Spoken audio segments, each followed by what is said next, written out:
My name is Jacob Crowe, and welcome to the Crow's Perch. For those of you who may not have noticed, I got a new microphone today, so that way I don't have to spend 12 hours in the editing process just for one voice clip. Oh my god, all the levels match all the time, I love it. Anyway, you came for stories, and boy do I have them. In the first of these stories, we find out what happens when Lawful Stupid meets Chaotic Annoying. A story that ends with a rather interesting conclusion. So let's gather up a murder and get right into this story. This is another tale from my paid DM adventures. One of the things I see a lot is people who just want to conk out and play silly little tropes in short games. It makes sense. Who wants to invest a lot in a character for 2 to 3 short sessions with strangers? So, when this group handed in their character sheets, no alarm bells were rung. There were 5 players, but only 2 were problematic. The Lawful Stupid Paladin and the Chaotic Annoying Bard. The Paladin was a special case. She was lawful neutral and would follow the letter of the law precisely and firmly. I personally prefer it when PCs follow the law.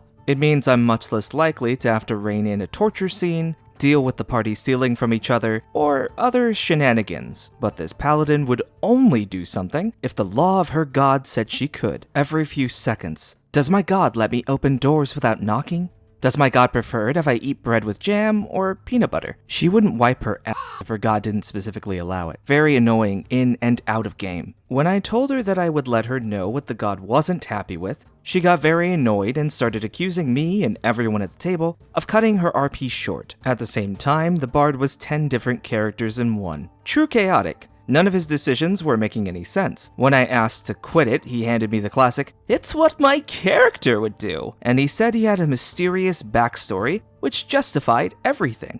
I asked if he wanted to share that with me, the DM. He said no. If they weren't paying for my time, I'd have dropped them on session 1, but alas, I was saving up for a holiday. Playing with the 2 of them together was like herding cats. By the time the Paladin had decided she was allowed to do something, the Bard had flitted to the next thing like a schizophrenic butterfly. He picked fights with NPCs who'd done nothing wrong, buddied up to obviously evil guys, and skipped off without the group to do whatever the heck he wanted. The plot in game quickly derailing. I suggest we take a break, and as usual, I take some time to discuss things with all the players. They weren't thrilled, but wanted to keep playing. So I was stuck with them for yet another session of horror. The bard decides he's going to rob a grave.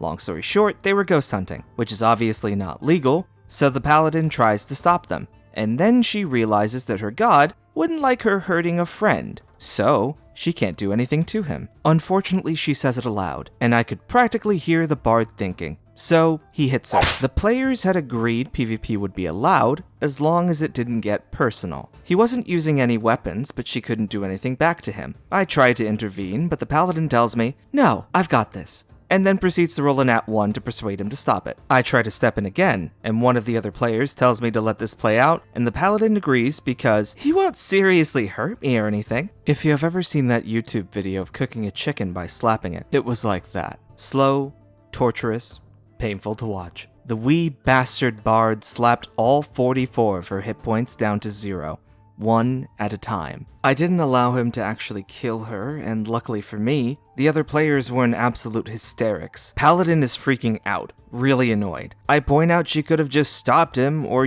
walked away, and that she's still alive. The bard then turns to slap one of the others, and the whole party just jumps him and singes him in one turn. His last words were, "I don't regret anything." The paladin dropped out after that, but the bard re-rolled a much less annoying character. I honestly expected the bard to just slap every member of the party. Larry, what the hell are you doing? Larry, you can't just... Oh, Larry! Oh, are you alright? How did...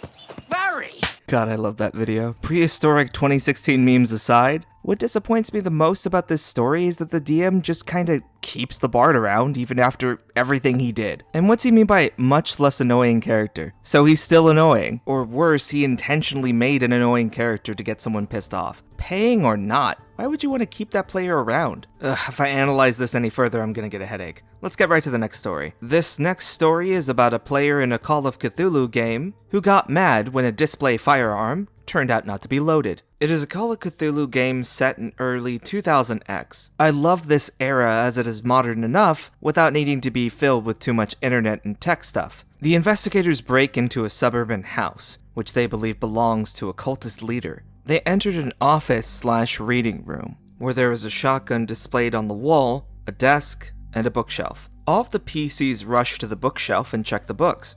It's the first and only thing they do. I did some research, so the displaying shotgun was unloaded due to gun safety. However, they would find the shells if they checked the desk. The party, however, just loves the bookshelf. While they were searching, little did they know there was a secret door on the wall, and a cultist just casually goes back into the office. Then, fighting starts. One of the players, who played as a gangster, rushed over to the shotgun and planned to blow up the cultist. I asked for a knowledge check. He failed. I would have told him there was a high chance the shotgun was unloaded if he got a success, and gave him a chance to change his action.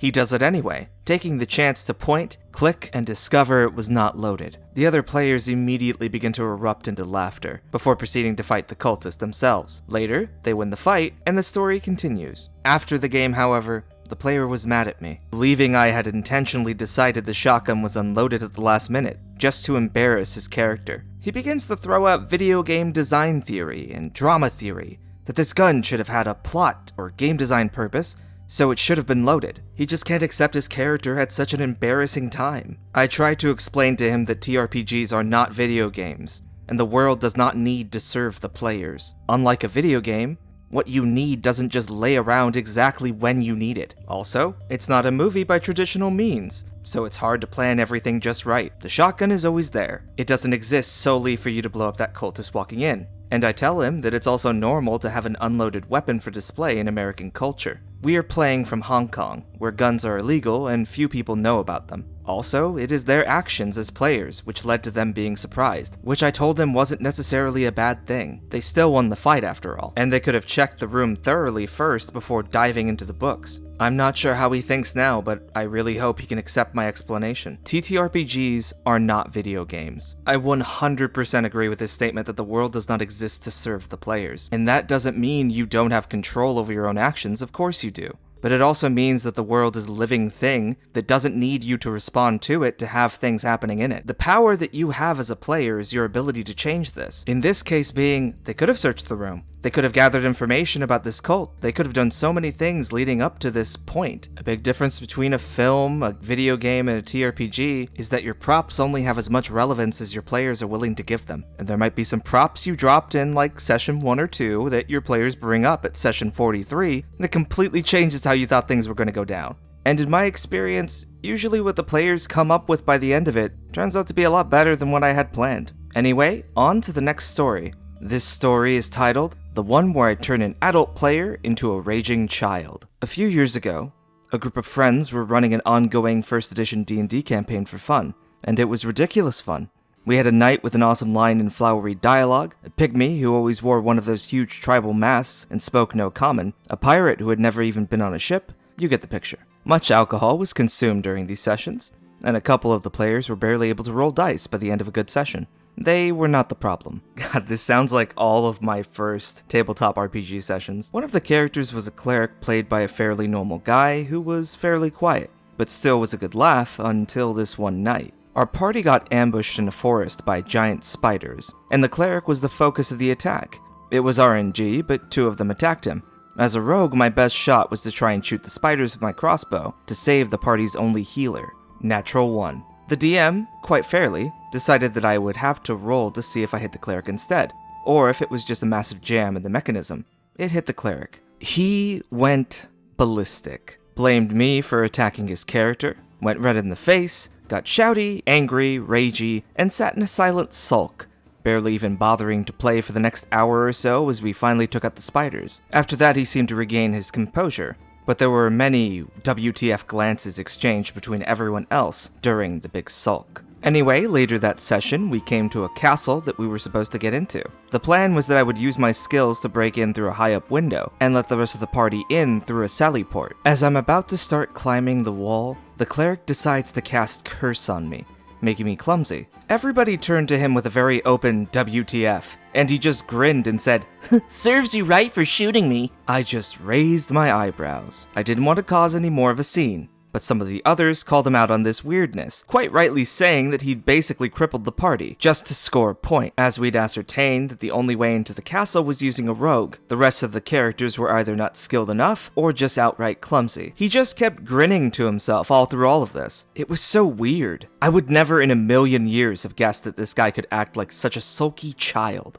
The whole group just felt slightly awkward in every other session, especially as he made a point of not talking to me during sessions unless he absolutely had to. Fortunately, he moved away from the area shortly after this, and left the group. The childish meltdown of this player is still spoken in our group even to this day. I noticed a couple comments mentioning that this whole natural one means you have a chance to hit friendlies thing is something that people don't seem to really like too much, but the OP addresses that those are the rules back in the day. In fact, this was a generous homebrew in comparison to the actual rules. I think a critical failure or a fumble should really mean something. Maybe it's just because I come from Dark Heresy where you had degrees of success and failure, which means that if you had more degrees of failure, something absolutely awful must happen. It's not generally portrayed to make your character look incompetent, while GMs can surely do that, as it's supposed to represent the chaos of being in a fight. What do you guys think about this? How do you generally feel about fumble tables, or the idea of adding more complications to a natural 1, or more benefits to something like a natural 20? I love to hear what you guys think about this in the comments down below. But anyway, that is it for today's stories.